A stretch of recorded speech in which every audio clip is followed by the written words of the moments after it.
Hello students, welcome back. In previous class we saw that how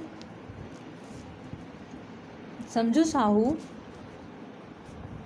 has got chance to take revenge from Algus.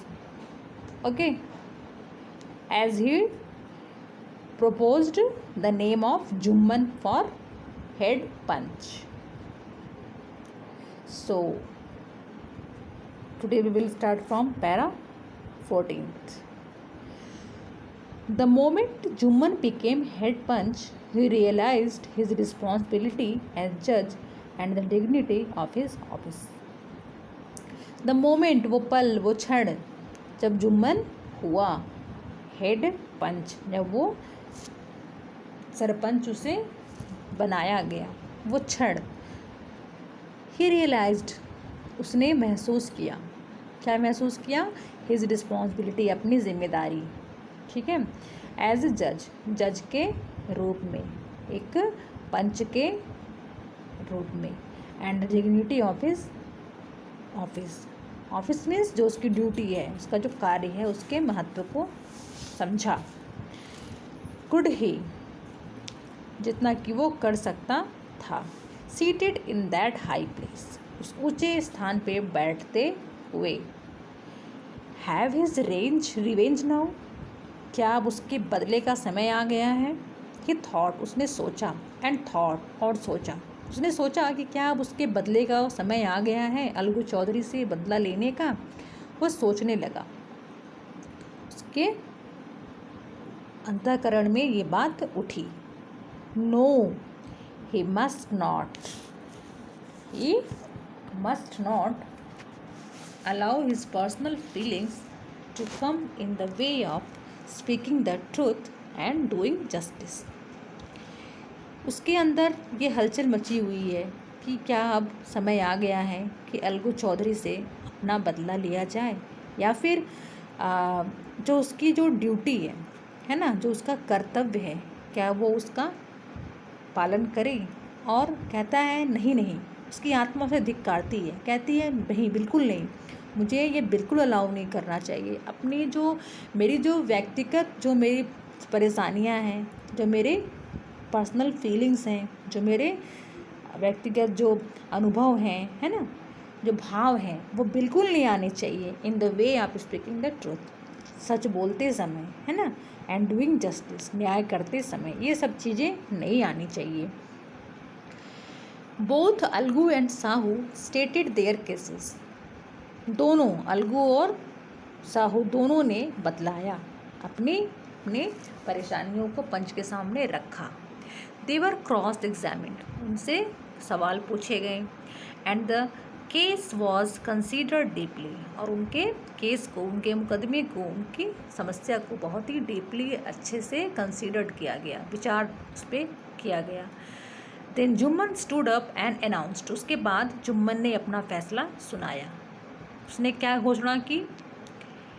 It is our opinion that Sahu should pay Algu the price of the block. यह हमारा मत है, हमारी राय है, हमारा फैसला है कि साहू को पैसे, कीमत चुकानी होगी। किसकी? अलगू के बैल की कीमत। When Sahu bought the bullock, जब साहू ने बैल को खरीदा, कौन कह रहा है ये सब? जुम्मन कह रहा है फैसला सुनाते हुए। जब साहू ने बैल को खरीदा तो उसे तो कोई परेशानी नहीं थी।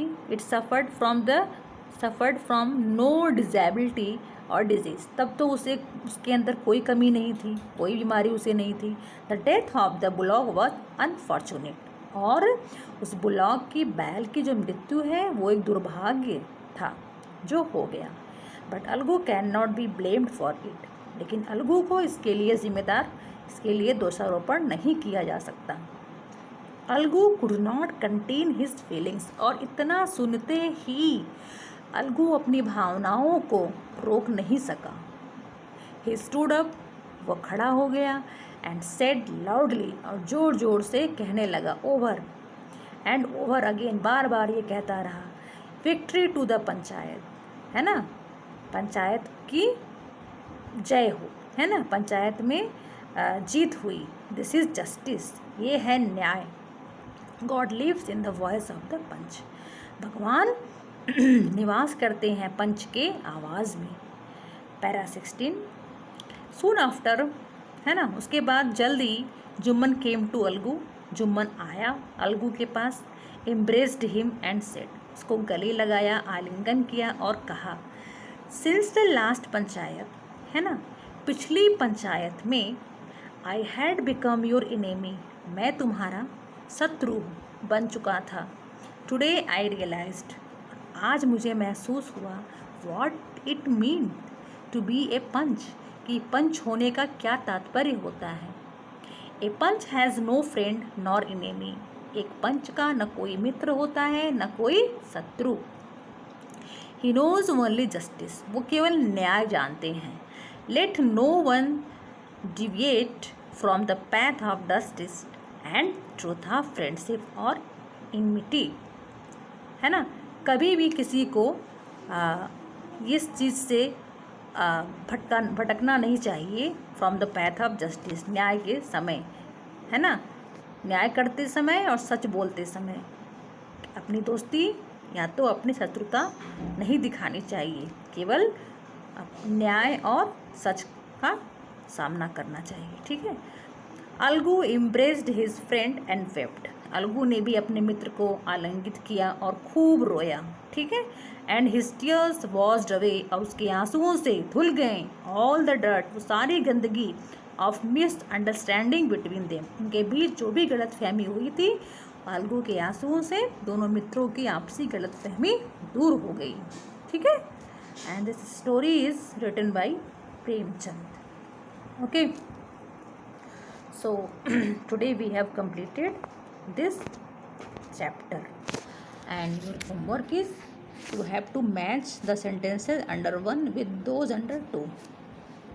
Okay, as you can see in the picture, this one, match the sentences under 1 with those under 2. Okay, thank you.